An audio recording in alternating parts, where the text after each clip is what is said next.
అందరికీ నమస్తే అండి.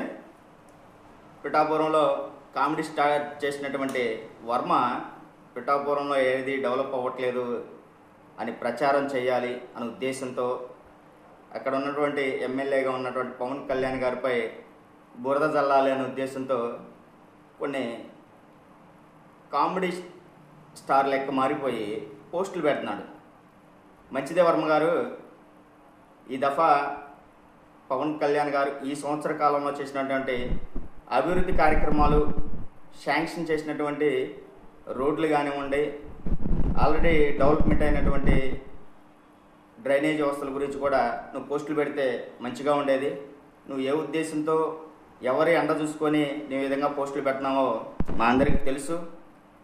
ఏదైతే నువ్వు కావాలనే ఉద్దేశంతోనే పవన్ కళ్యాణ్ గారిపైనే, జనసేన పార్టీ పైనే అక్కసు వెళ్ళగలుగుతూ నీకేదో అన్యాయం చేశారనే ఉద్దేశంతో నువ్వు పవన్ కళ్యాణ్ గారిని టార్గెట్ చేశావు.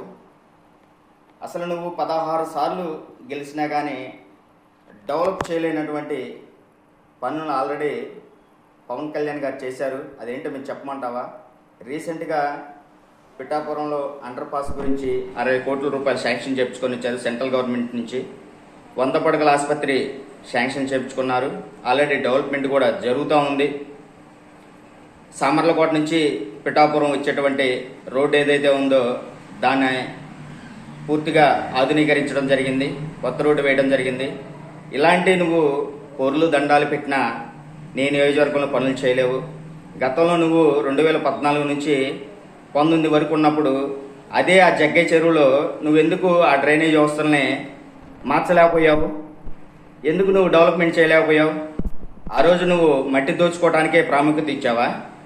5 సంవత్సరాలు నీకు అధికారంలో ఉందిగా, ఆ రోజు టీడీపీ గవర్నమెంట్ కూడా అధికారంలో ఉంది కదా, నువ్వెందుకు చేయలేకపోయావు? ఇక సిగ్గు లేకుండా నువ్వు ఆ పోస్టులు పెట్టి డెవలప్మెంట్ జరగట్లేదు, కలెక్టర్ దృష్టి తీసుకెళ్తాను అని పోస్టులు పెడతావా? ఇప్పటి వరకు జరిగినటువంటి డెవలప్మెంట్ ఎందుకు పోస్టు పెట్టలేదు నువ్వు? జనసేన పార్టీ అడగట్లేదనా? అక్కడ ఉన్నటువంటి జనసేన నాయకులు ఏమి స్పందించట్లేదు, వర్మ పెద్ద హీరో అనే? నైట్ నిన్ను ఓవర్ నైట్ స్టార్ట్ చేసింది ఎవరు? జనసేన పార్టీ కాదా? అది నువ్వు తెలుసు కదా, నువ్వు కూడా ఎన్నో సందర్భాల్లో చెప్పుకున్నావు కదా. ఈరోజు చెప్పుకొని నీకేదో అక్కడ రాజకీయంగా భవిష్యత్తు ఉండదేమని ఏ నియోజకవర్గానికి పోలేక అక్కడ ఆల్రెడీ పిఠాపురం అంటే సెంటిమెంటెడ్ ఫెలోస్ ఉన్నారు. సెంటిమెంటెడ్గా వాళ్ళు మూవ్ అవుతుంటారు. ఎలా అంటే గతంలో ఇతను 2014లో పోటీ చేసినప్పుడు నాకు టికెట్ ఇవ్వలేదు, చంద్రబాబు నాయుడు గారు అన్యాయం చేసిన అట్లా ఇట్లా అని చెప్పేసి ఏదో అతని తంటాలు అతను పడి ఇండిపెండెంట్ అభ్యర్థిగా పోటీ చేసి గెలిచాడు. నువ్వు 3 సార్లు పోటీ చేస్తే ఒకసారి గెలిచావు. అది తెలిసి కూడా నువ్వు ఈరోజు కొత్తగా పిఠాపురానికి నేనే నాయకుడిని, పిఠాపురం మొత్తం కూడా నాకు అనుసరణలోనే నడవాలనే ఉద్దేశంతో ఏదైతే నువ్వు ఇలా తిమ్మిరి పోస్టులు పెడుతున్నావో దానికి సమాధానం మేము తప్పకుండా ఇస్తాము. నువ్వు పిఠాపురం నుంచి స్టార్ట్ చేసినటువంటి నీ మైండ్ గేము మిగిలిన అన్ని నియోజకవర్గాల్లోనూ జనసేన పార్టీ చేస్తే పరిస్థితి ఏంటి? డెవలప్మెంట్ అనేది 1 సంవత్సరానికో లేకపోతే ఒక పీరియడ్కో జరిగిపోయేది కాదు కదా. పిఠాపురం ఎమ్మెల్యేగా పవన్ కళ్యాణ్ గారు 1 సంవత్సర కాలమే అయింది వచ్చి, ఆల్రెడీ ఎన్నో డెవలప్మెంట్ కార్యక్రమాలు జరిగినాయి. అయినా కానీ నువ్వు వాటి గురించి పోస్టులు పెట్టకుండా నువ్వు ఎక్కడో జగ్గే చెరువులో డ్రైనేజ్ వ్యవస్థ బాగాలేదు, పలానా ఎల్లమ్మ ముక్కులోంచి చీమిడి గారుతుంది, జలుబు చేసిందని ఎలాంటి పోస్టులు పెడితే మేము ఎలా ఇవ్వాలో అలా కౌంటర్ ఇస్తాము.